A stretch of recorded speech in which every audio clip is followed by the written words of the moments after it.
sincérité ak maandu ci wàllu gune moom nga ma xamal dignité gu ànd ak dal jamono june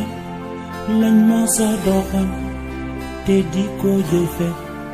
si sunu diggante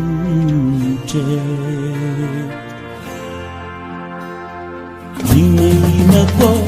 di ma laaxu rafetul mu mel ni man dama def lu ma yëgul wi doxalin dama la ko